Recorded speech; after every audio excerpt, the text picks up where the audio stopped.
Hello, and welcome to a few of my favorite things. I mentioned at some point earlier that I was going to try to coordinate introducing little things that we all love through this type of video vlog. I'm not a expert cameraman, and I'm certainly not a host, so I don't have a lot of fancy skills to show you, but I will show you what I can. So welcome aboard. Now, what you see before you here is a couple of things that are my favorite things, and I'll explain why. First off, this is a hump jumper I got with a Husqvarna Viking extra package with the Singer 9960 that I bought for way too much money. And while they sell these for other machines, you can get them off of Amazon and Temu, places like that. This here has become my go-to because I'm old, and as you might see, I've got injured hands, and my eyesight isn't the greatest. I mean, I'm 59 years of age. It's expected that... Oh, that's it, drop it on the floor. Give me a second. All right. It's to be expected that here and there I'm not going to be able to do certain things as well as I once was. So I have to be, always searching for things that are alternatives. And this is one. Do you see what I've done with mine? Sewing needle. I'll give you a little tour. You see, if you look closely, one end of that is flat. And when you put the needle in, there's only one way it can go. You put it in wrong, it's not going to sit right.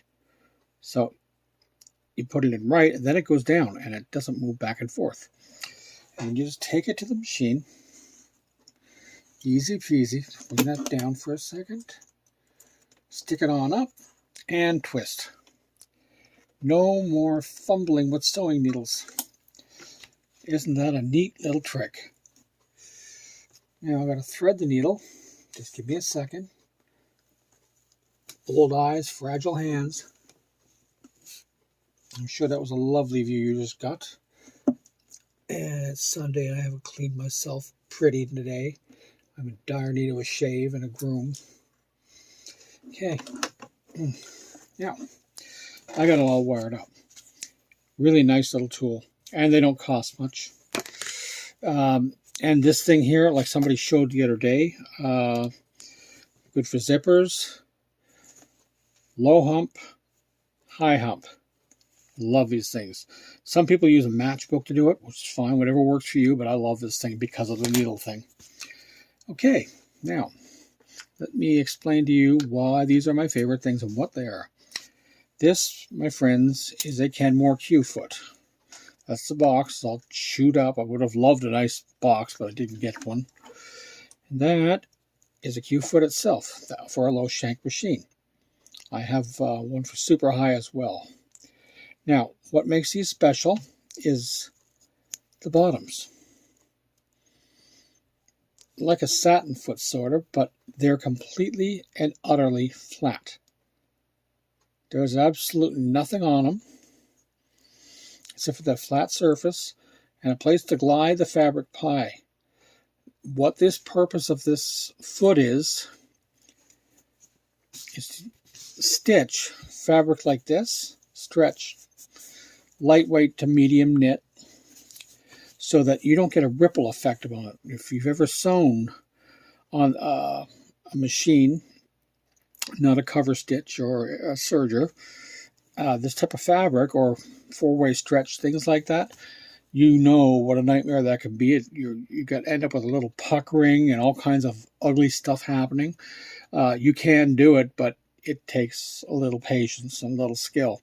This takes a lot of the guesswork out of it. Second off, though, this here.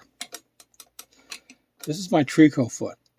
I bought that about 3 years ago, and I sent one off to a friend in England. Sorry for the interruption. Cameras don't tend to always like to cooperate. Anyways, this is a Trico foot. I'll bring the camera in a little bit. And what makes this special is it has a little thing. It's basically a walking foot for light knits. It has a little overarm. If you can see that, I'm terrible. And that overarm here rides on the needle bar. And this here underneath, I can't really, oh, actually I can show you. Just let me pull this off. If my hands will allow it. You see that little blue thing, a little piece of rubber? That, my friends, moves that fabric along evenly across the top and bottom to help you go away with a product that is sewn flat, not with, you know, the puckering and all the stretching and stuff that happens. It's a really great tool. Get this back here. I'm going to put this back on the machine. And mine is a snap-on. You can buy them screw-on. But I like the snap-ons. Even if they do get loose for some people, for me, they've always worked. All right, so you put that on the arm. And make sure it's in. Make sure that's fed through. Okay. And I got one of those Kenmores with that little table. I love that table. It came in handy for the circle thing I did. Okay. So let's try and rock and roll. Okay. Now, we're ready to do a stitch. Now, I've set my machines to do as close to a lightning stitch as it can get on this model. As you can see, this is a hem, so it's got doubled up already, so I don't have to do anything too extreme to get this demonstration done. And away we go. Always, always, always start with the needle down. That's just the way I like to roll. Okay.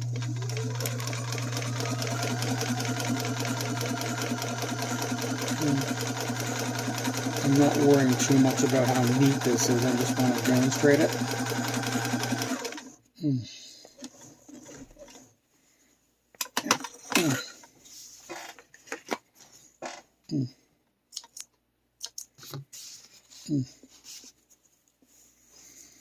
And as you can see, forgive the crookedness, I'm not worried about that. I got a good stretch stitch there. No puckering, none. And you can do this with four-way stretch, and you can do this with things like a stretch flannel, things of that nature. Q-foot will work as well, but this is better because this one helps to feed it. And I find that the results come out very nicely. I don't think they have these for super high shank machines, but, you know, that's just the way things are sometimes, and that kind of sucks. But you can get the conversion kit, and you should be able to fit one of these on there if you can.